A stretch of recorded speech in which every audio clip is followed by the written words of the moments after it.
Salut tout le monde! Aujourd'hui, je vous montre un cadeau de professeur facile à faire qui ne nécessite pas beaucoup de tissu et pas beaucoup de temps, qui va être grandement apprécié. Vous allez avoir besoin, pour commencer, d'un fond.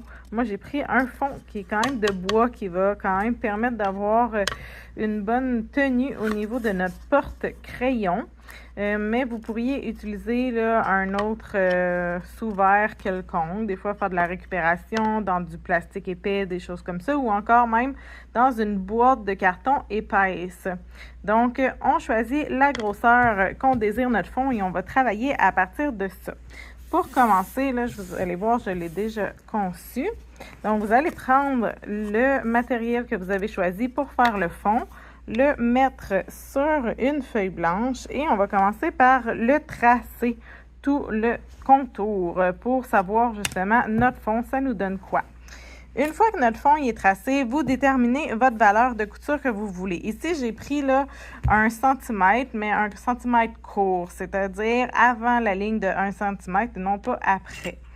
Et donc, on va tracer des lignes, des petits points de repère, comme vous voyez, à 1 cm tout le tour de notre rectangle ou carré de notre fond de notre porte-crayon, dans le fond.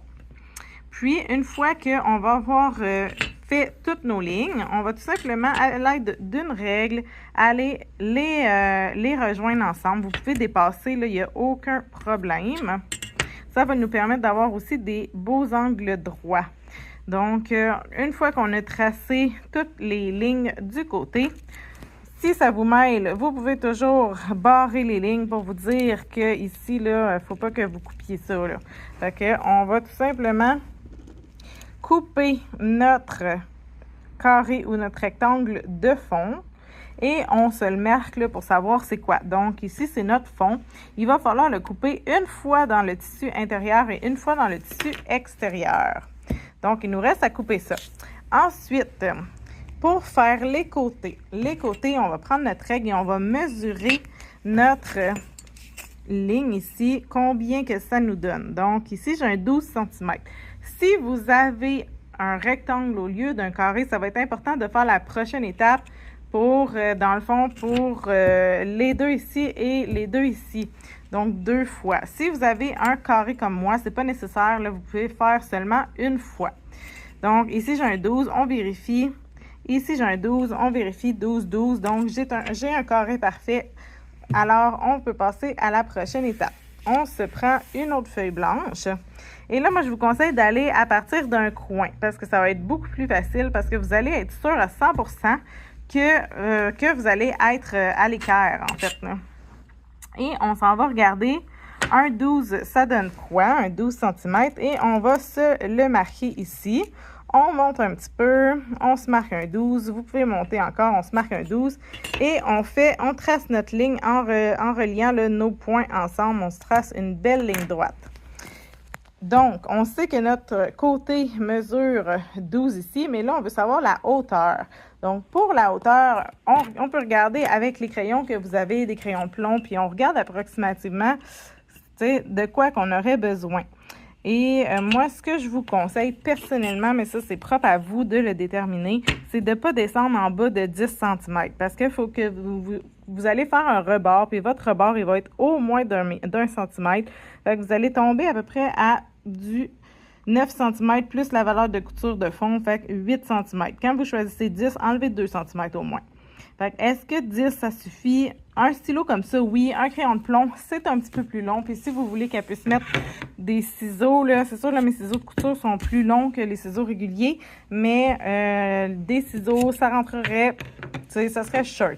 Personnellement, j'ai choisi 11 cm. Pardon. J'ai choisi 11 cm. Donc, je sais qu'une fois cousu, il va approximativement avoir 9 cm. Puis, 9 cm, je trouve ça là, bien parfait pour mon porte-crayon. Donc, une fois qu'on a statué sur la hauteur qu'on désire, on va tout simplement mettre notre règle et on va marquer notre 11 cm des deux côtés. Et ensuite, on prend la règle tout simplement et on le relie. Encore une fois, si vous êtes mélangé, vous pouvez très bien vous faire là, des barbeaux pour être sûr de bien délimiter la pièce que vous allez devoir garder découpée.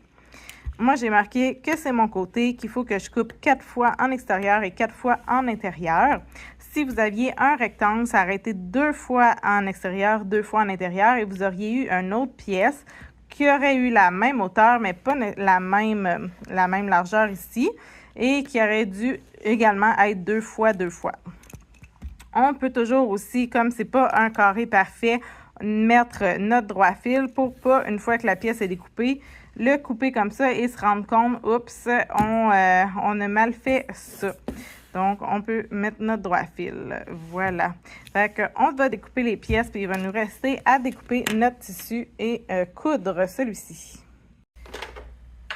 Donc, on est rendu à l'assemblage. On va commencer, personnellement, je vais commencer par assembler mes pièces extérieures et ensuite mes pièces intérieures. Donc, je prends mon fond et là, je vais tout simplement les mettre ensemble comme ça et coudre au point droit. Voilà. Et ensuite, on continue, on met de l'autre côté. On vient aligner le plus possible en se laissant notre marge.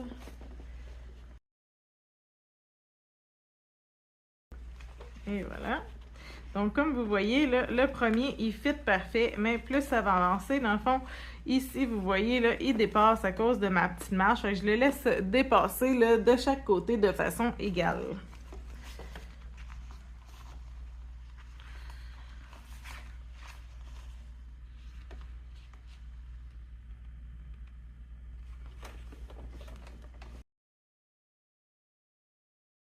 On essaye aussi de respecter notre marge de couture et on stoppe notre couture dans le pli de l'autre. On continue pas tout droit.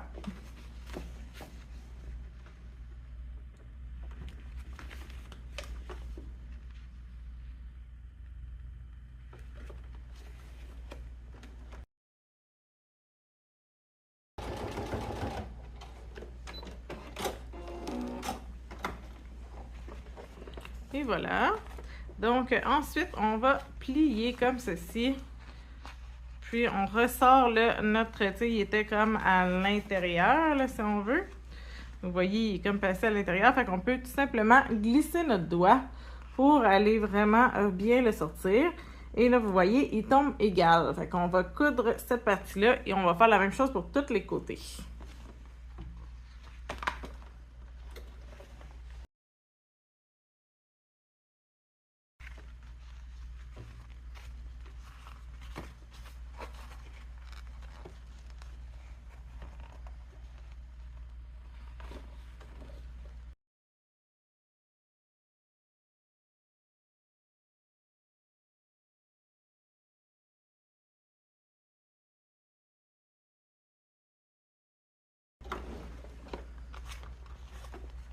Donc, on a le frame de notre petite boîte de fait. On va aller couper ce qui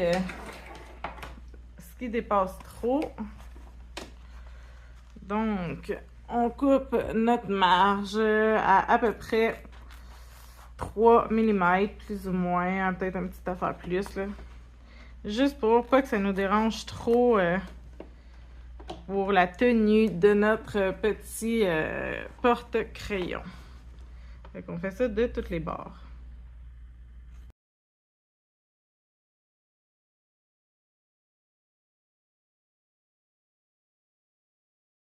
Voilà. Donc, mes marges de trop, ils sont coupées. Et là, on peut tout simplement le retourner.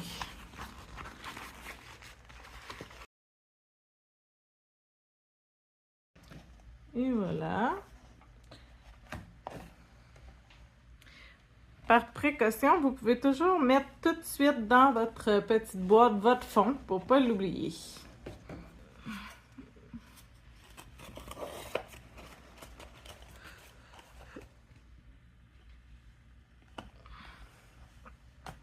On le met de côté. Puis on va faire la même chose pour l'intérieur.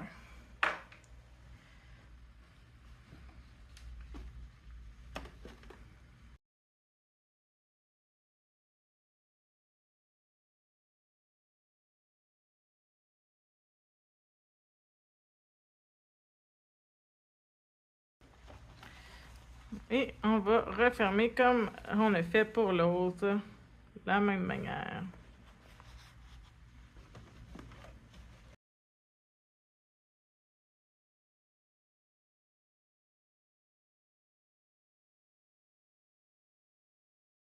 Et voilà, donc comme l'autre, on a notre petite boîte et on va la glisser à l'intérieur.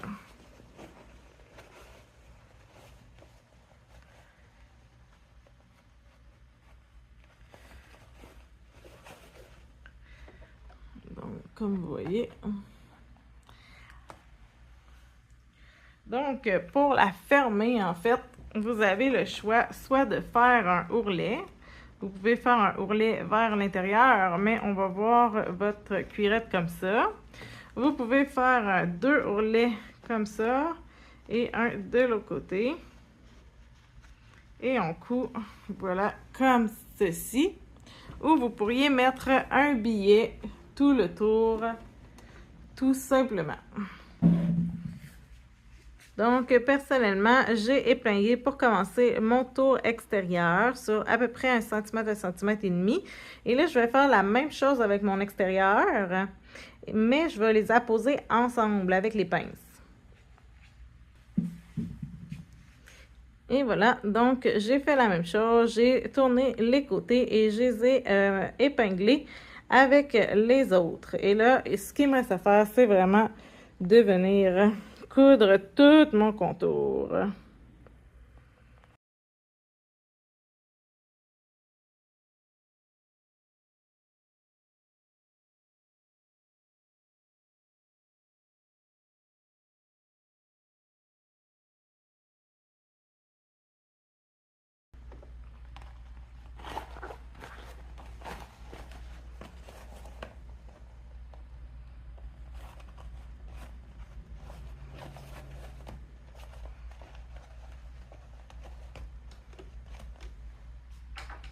On replace notre fond, on coupe nos fils.